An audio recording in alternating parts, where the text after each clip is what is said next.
Kaixo, laua adimen artifizialarekin ebaluazio tresna baten sorrera tasa burutuko dut orain. Eta hemen egin behar dudana da, ebaluazio tresna bat nola sortu daiteken, adimen artifizialaren laguntzarekin. Hau azaldu behar dut, irakasle bati, pausoz pauso lagun diezaion aplikatzen. Zer erabaki dut? Klaserako gai bi erabaki ditut, bata izango da tornuaren ezagutza, ez da fresagailuaren ezagutza. Hortarako, garatu ditudan bi aurkezpen erabiliko ditut, bata fresagailuarena, hemen dago, fresa motak eta bar, eta bestea tornuarena. Norberak nik egindakoa dira, eta hauek erabiliko ditut informazio iturri bezala. Hortarako zer erabaki dut? Lehenik eta behin, joango naiz Geminira. Eta Geminin esango diot. Euskadiko lanbide heziketan irakaslea naiz goi mailako PPF-en zikloan, bertan niri dagoki prozesuen definizio modula ematea, lehenengo mailan, eta ikasleek ez dugu inolako ezagutzarik. Atxikite dokumentuak oinarri hartuta, sor idazkidazu 20 galdera itxi. Oinarrizko galdera nahi ditut ikaslearen ebaluazio tresna gisa. Galdera hauek gero kajutera inportatuko ditu zuzenean XLS formatuan, beraz, formatu hortan sortu mesedez. Hau da, hemen daude bi artxiboak, orain berak, lehenengo egin dudana da testu ingurua jarri, nor naizen ni, non ematen dudan ditudan ikasketak, ze ikasgaitan, eta berak jakiteko nori zuzendu doan galdetegia. Orduan, 20 galdera itxi eskatu ditut, eta bai eskatu dut formatua, nolako formatua atera. Gero kajut erabiliko dut, eta beraz kajut formatuan. Kajutek onartu dezake bai XLSX, zein CSV, nola egiten da? Kajutera goaz, sesioa ireki, ez da euskaraz, beraz erderaz dago dena, da hemen du krear botoia. Nik krear ematen badut, krear kajut, eta kajuten hemen dut PDF bitartez hasi, URL edo Wikipedia edo gai bat esan da, baina ni hasiko naiz zuriz. Zuriz hasten naizenean, hau da zuriz dagoena, eta nik hemen dut aukera añadir. Añadir ematerakoan, nik hemen dut aukera importar. Eta importar ematerakoan, importar nik hemen artxibo bat kargatu dezaket. Errazena da, importar hoja de kalkulo ematea. Hemen ematerakoan, bertan egon dezaket XLSX artxibo bat, eta kargar izango litzateke. Orduan, kasu honetan, hau eskatzerakoan, hemen daude, bera sortutako erantzuna. Direla, 20 galdera, hemen daude galderak, erantzuna 1, 2, 3 eta 4, zenbat denbora behar duen galdera bakoitza erantzuteko izango duen ikasleak, zenbat puntu balio dituen galdera bakoitzak, eta zuzeneko erantzuna zein den. Ikusten badugu hemen, zuzeneko erantzun hau, bat, orduan esango diot, mesedez, ez daitela izan beti bat, aldakorra izan daitela. Horregatik, ondoren esan dio dena da, kendu galderen arteko izenburuak eta erantzun zuzena ez daitela beti lehen aukera izan. Erantzunen arteko izenburua bi artxibo sartu ditut eta egin dugu. Lehenengo 10 tornuari buruz da gero fresagailuari buruz. Honek arazoak sor ditzake, beraz, kentzeako eskatu diot. Eta berriz hemen egina dago, eta orain ikusiko dugu nola erantzuna diran 2, 3, 4, 1 denetik dagoan, eta ja izenburuak desagertu dira. Ja, 10ean ez dago izenbururik, 10 artean ez dago izenbururik, oso ondo. Hau honela, zer egin dut? Esan dudana da, noan ikustera nolakoa den plantilla. Deskargar plantilla, eta plantilla zabaldu dut. Plantilla irekitzerakoan, ikusten dut galdera, erantzuna 1, 2, 3, 4, ni dudan bezala, eta gero hemen dudana da zer da. Denbora eta erantzun zuzena. Nik hemen tartean puntuazioa dut. Beraz hori ezabatu behar dut, bestela akatsa emango dit.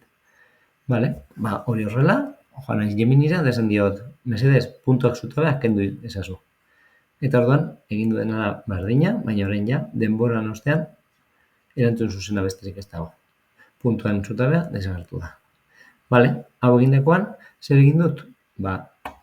Egin dudana da hau hartu, eta hemen dut export to sheets, edo, bai, hona egiten dagoena da, Google leko, Excel horri baten sortzen du. Eta hor, deskargatzeko esan diot, bai, eta joan eskajute hemen export to sheets, sortuko du orain, open sheets, nik esango dio file,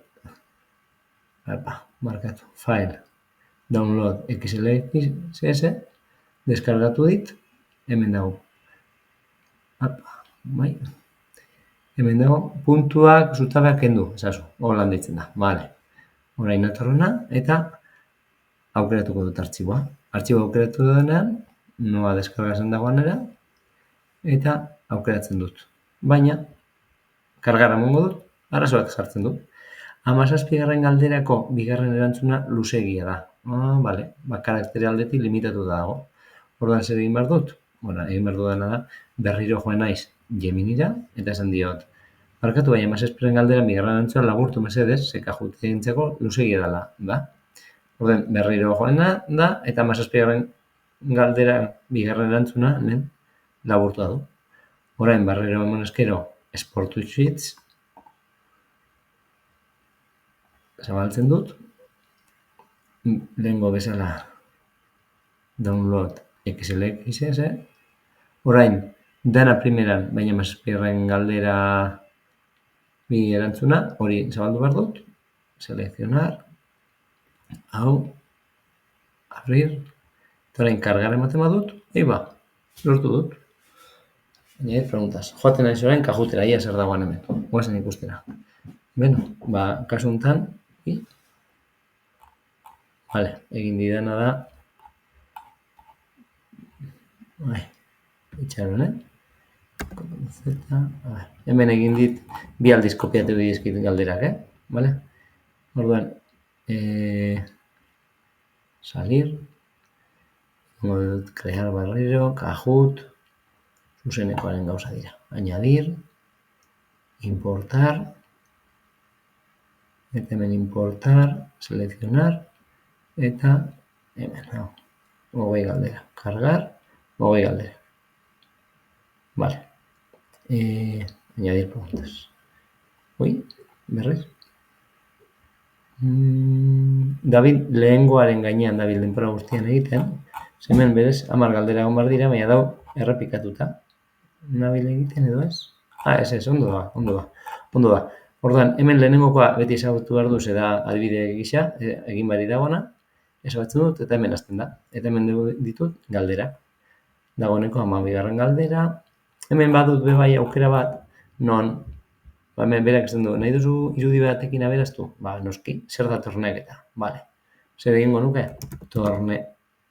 Gazteleraz bilatuko nuke, tornear, adibidez. Eta hemen bilatuko nuke iruditxo bat, hemen tornu bat, tak. Orduan, honek beti aberaztu egiten du, eta ulermen arrastu.